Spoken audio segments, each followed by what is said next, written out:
Welcome back to the Heads Up Show. Today we are going to be disassembling this F7 helmet. Every T-nut, every screw, every clip, everything is coming apart so you can see what goes into making these helmets. And this might help you if you need to work on your own helmet. After this video, stay tuned. In the near future, we're going to do a full assembly where we put the entire thing together. So you guys have really been asking to see this for a while since I did this with the Riddell Speed Flex. I'll tell you this much, piece for piece, helmet for helmet, there's more that goes into this helmet than a Speed Flex. So there's going to be certain things that I will describe as we go. I'll tell you what the pieces are called in case you need to ever buy replacements or if you're looking to upgrade or change. Let's start by taking this face mask off. I'm going to give you some advice as we go. So you see, when you're doing this, you want to have a nice, soft, clean surface. Know that almost everything with the F7 on the insides, they don't tape the T-nuts in place. So where with the Speed Flex, they're behind the ear pads or they put Velcro tape on them, the F7s do not. That T-nut will just spin. So be careful if you're using just your fingers. Go slow because you don't want to go cutting your fingers. So that T-nut will drop in place. So the reason why I say that is if you're doing this because you just want to change, I don't know, your face mask, I highly recommend you tape your nuts. Otherwise, they're going to drop off. Okay, so tape your T-nuts on the inside and then that will prevent that from happening.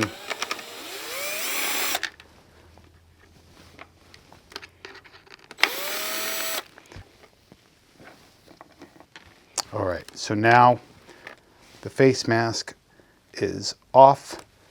In case you're wondering, this color you're looking at is our silver powder coat. It's a really, really nice color. We're gonna get a final count of how many pieces go into these helmets. Before we get too far, what's your guess? How many pieces would you say are involved in these helmets? 40, 50, 80? If for some reason you are taking it upon yourself to do this very thing and to entirely take apart your helmet, I highly, highly recommend that you take photos as you go so you remember what went where. This will get unbelievably confusing soon when you see how many pieces go into it. Plus, there's different things that look similar. So these screws that hold the padding in are different than the screws that hold the face mask in place. So if you don't know exactly what you're doing and you haven't done this before, go very slow, pay attention to what you're doing. So let's take, this is the upper snap post for your chin strap. Again, that also holds in some of the padding. So it was clever of Schutt, as with most manufacturers, rather than having 200 screws in here to hold different things, they use them for multi-purpose. So this will start releasing your padding. Don't go yanking anything out just yet.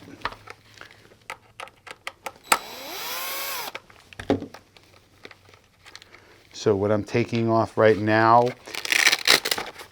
will be the jaw pad, Velcro, and the jaw stabilizers.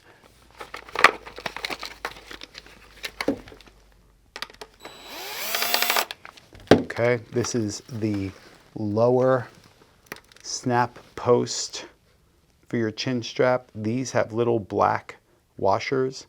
I just recommend when you take them off, go ahead and attach them right away so you don't misplace them and so you don't confuse them with other pieces. So just take these. It's good to have some decent length fingernails too, I'll tell you that much. So this padding now is starting to come free. This back section is in with Velcro.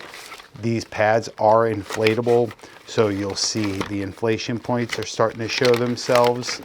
So you can start working this out and you'll see that we are almost there, but you're like, well, why isn't it coming out? Well, we still have to take apart these tectonic plates, which is the exterior shell that's independent. Below that is what's called the TPU liner.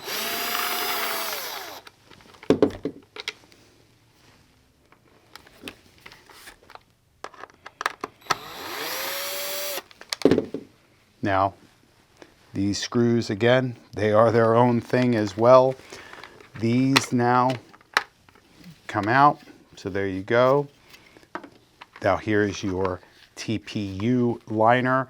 You guys probably have seen on the field, sometimes they're blue, sometimes they're white. We sell ours now, they're all smoked.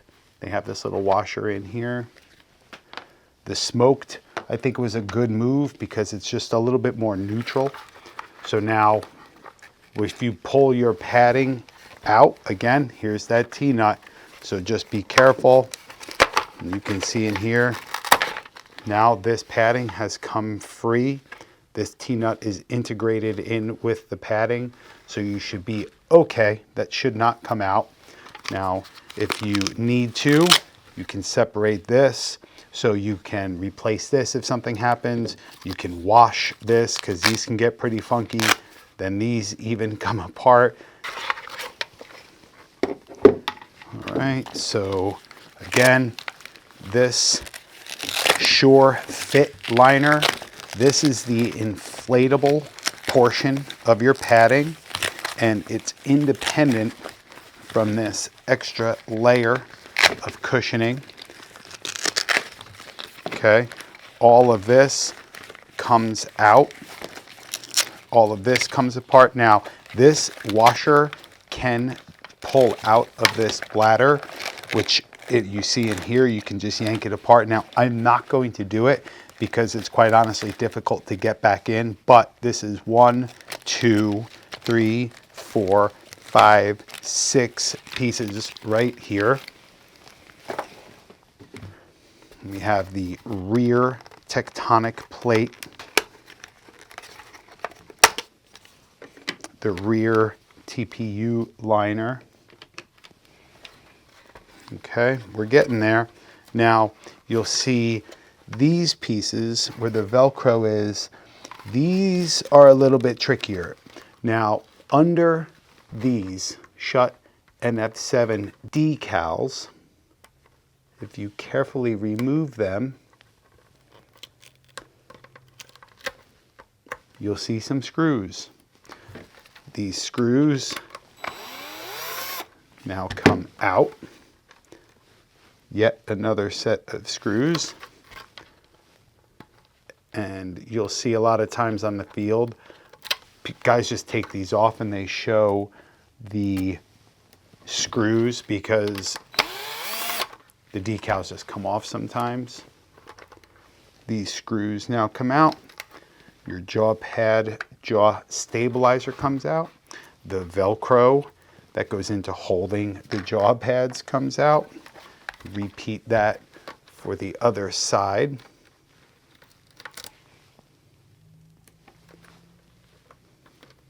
You guys counting how many pieces? I lost count. You'll see with these jaw stabilizers that I'm taking off right now, sometimes they match the color of the shell, sometimes they're black, sometimes they're white. The truth is, we get what Schutt sends us. We try to stay up on our website to be as most accurate as possible with the descriptions, but it's pretty difficult.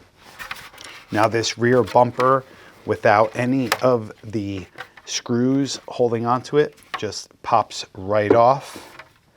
And now we are left with nothing but the F7 shell. So if you're gonna go and get this painted, you need to, of course, make sure that you send these, and you might want to send your jaw stabilizers so it all matches. And then let's not forget the forehead pad. So you could take this off. There is the liner. which is cushioned, right? Helps it keep a little bit more protection, but it also just looks good. So that padding comes out, then the liner. So here's two pieces. Here's an additional piece of padding. And then here are your impact columns, each with integrated T-nuts. So here's 3 pieces, 64 pieces that go into one helmet. Imagine being on the assembly line making thousands of these per year.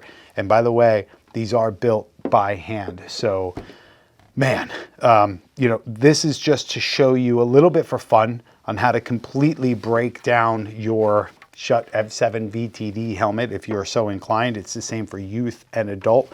I'm going to tell you right now, I don't advise doing this unless you're very handy. You have to really pay attention, and you do have to know what you're doing, because you don't want to put this thing back incorrectly, especially if you're going to play with it, because that's how people get hurt. So I hope that you found this fun and entertaining, but also educational, and wait until we have to put this thing back together.